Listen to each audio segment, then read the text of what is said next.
ದೇವಾಲಯಕ್ಕೆ ಹೋದಾಗ ಅಪ್ಪಿತಪ್ಪಿಯೂ ಈ ತಪ್ಪುಗಳನ್ನು ಮಾಡಲೇಬೇಡಿ. ಎಚ್ಚರಿಕೆ: ಈ ತಪ್ಪುಗಳಿಂದ ನಿಮಗೆ ದೇವರ ಅನುಗ್ರಹ ಸಿಗುವುದೇ ಇಲ್ಲ. ದೇವಸ್ಥಾನದೊಳಗೆ ಕೈಕಾಲು ತೊಳೆಯದೆ ಹಾಗೂ ತಲೆಗೆ ನೀರು ಚುಮುಕಿಸದೆ ಹೋಗಬೇಡಿ. ಸಾಕ್ಸ್ ಹಾಕಿಕೊಂಡು ದೇವಸ್ಥಾನಕ್ಕೆ ಹೋಗಬಾರದು. ದೇವಸ್ಥಾನಕ್ಕೆ ಬಾಡಿದ ಅಥವಾ ಕೊಳೆತ ಹೂವು ಹಣ್ಣುಗಳನ್ನು ಅರ್ಪಿಸಬೇಡಿ.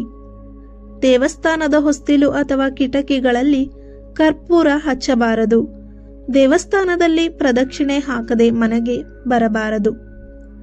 ದೇವಸ್ಥಾನಕ್ಕೆ ಹೋಗಿ ಒಳಗೆ ದೇವರ ದರ್ಶನ ಮಾಡದೆ ಹೊರಗೆ ಬರಬಾರದು. ಮದ್ಯ ಅಥವಾ ಮಾಂಸವನ್ನು ಸೇವಿಸಿ ದೇವಸ್ಥಾನಕ್ಕೆ ಹೋಗಬಾರದು. ಚರ್ಮದ ಕೈಚೀಲವನ್ನು ಧರಿಸಿಕೊಂಡು ದೇವಸ್ಥಾನಕ್ಕೆ ಹೋಗಬೇಡಿ. ಒಂದೇ ಹಸ್ತದಿಂದ ದೇವರಿಗೆ ನಮಸ್ಕಾರ ಮಾಡಬಾರದು. ದೇವರ ವಿಗ್ರಹದ ಎದುರು ಕಾಲು ಚಾಚಿ ಕುಳಿತುಕೊಳ್ಳಬಾರದು. ದೇವರ ಪ್ರಸಾದವನ್ನು ಸ್ವೀಕರಿಸದೆ ಬರಬಾರದು. ಭಗವಂತನ ಸಮ್ಮುಖದಲ್ಲಿ ಜೋರಾಗಿ ಮಾತನಾಡುವುದು, ನಗುವುದು ಮಾಡಬೇಡಿ. ದೇವಸ್ಥಾನದಲ್ಲಿ ತೂಕಡಿಸುವುದು, ಆಕಳಿಸುವುದು ಮಾಡಬಾರದು. ದೇವಸ್ಥಾನದಲ್ಲಿ ಬೇರೆ ದೇವರನ್ನು ನಿಂದಿಸಬಾರದು. ದೇವಸ್ಥಾನದಲ್ಲಿ ಉಗುರು ಕಚ್ಚುವುದು ಮಾಡಬೇಡಿ ಮತ್ತು ಇಲ್ಲಸಲ್ಲದ ಜಗಳ ಬೇಡವೇ ಬೇಡ. ದೇವಸ್ಥಾನದಲ್ಲಿ ನೀಡಿದ ಪ್ರಸಾದವನ್ನು ಚೆಲ್ಲುವುದನ್ನು ಮಾಡಬೇಡಿ. ನಿಂತಲ್ಲಿಯೇ ಪ್ರದಕ್ಷಿಣೆಯನ್ನು ಹಾಕಬೇಡಿ. ದೇವರ ಮುಂದೆ ನೆಲಕ್ಕೆ ಬಾಗಿ ನಮಸ್ಕಾರ ಮಾಡದೆ ಬರಬಾರದು. ಭಗವಂತನ ವಿಗ್ರಹಕ್ಕೆ ಬೆನ್ನು ತೋರಿಸಿ ಕೂರಬಾರದು. ದೇವರಿಗೆ ಅರ್ಪಿಸುವ ನೈವೇದ್ಯ ಹಣ್ಣುಗಳನ್ನು ಅರ್ಪಿಸುವ ಮೊದಲು ಎಂಜಲು ಮಾಡಬಾರದು. ದೇವರ ವಿಗ್ರಹಗಳನ್ನು ಮುಟ್ಟಬಾರದು. ದೇವಸ್ಥಾನಕ್ಕೆ ಹೋಗುವಾಗ ಬಲಗಾಲು ಇಟ್ಟು ಒಳಗೆ ಪ್ರವೇಶ ಮಾಡಬೇಕು. ದೇವಸ್ಥಾನದಿಂದ ಹೊರಗೆ ಬರುವಾಗ ದೇವರ ವಿಗ್ರಹಕ್ಕೆ ಬೆನ್ನು ತೋರಿಸಿ ಬರಬಾರದು.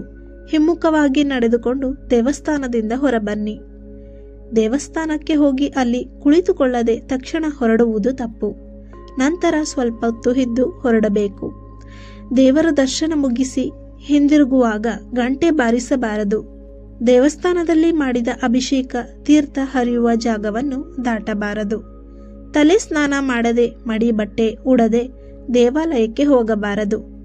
ದೇವರ ವಿಗ್ರಹದ ಎದುರಿಗೆ ಮುಖಾಮುಖಿಯಾಗಿ ನಿಂತು ನಮಸ್ಕರಿಸಬೇಡಿ. ಪಕ್ಕದಲ್ಲಿ ಸರಿದು ಎಡ ಅಥವಾ ಬಲದಲ್ಲಿ ನಿಂತು ನಮಸ್ಕರಿಸಿ. ದೇವಾಲಯದಲ್ಲಿ ಕಾಲನ್ನು ನೆಲಕ್ಕೆ ಸವರುತ್ತಾ ನಡೆಯಲೇಬಾರದು.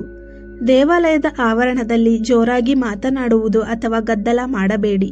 ಸ್ವಚ್ಛವಾದ ಉಡುಪು ಧರಿಸಿ ದೇವರ ದರ್ಶನಕ್ಕೆ ಹೋಗಿ. ದೇವಾಲಯದ ಆವರಣದಲ್ಲಿ ಕಸ ಎಸೆಯಬೇಡಿ. ದೇವರ ಸನ್ನಿಧಿಯಲ್ಲಿ ತಳ್ಳಾಟ ನೂಕಾಟ ಮಾಡಬೇಡಿ.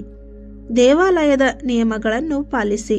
ಅನುಮತಿ ಇಲ್ಲದ ಕಡೆ ಫೋಟೋ ಅಥವಾ ವಿಡಿಯೋ ತೆಗೆಯಬೇಡಿ. ಪೂಜೆ ಮಾಡುವಾಗ ಮನಸ್ಸನ್ನು ಏಕಾಗ್ರತೆಯಾಗಿ ಇಟ್ಟುಕೊಂಡು ಭಕ್ತಿಯಿಂದ ಪ್ರಾರ್ಥಿಸಿ. ಇತರ ಭಕ್ತರಿಗೆ ಗೌರವ ನೀಡಿ ಮತ್ತು ಸರದಿಯನ್ನು ಪಾಲಿಸಿ. ಸ್ನೇಹಿತರೆ, ನೀವು ಓದಿ ಕೇಳಿ ಸುಮ್ಮನಾಗಬೇಡಿ.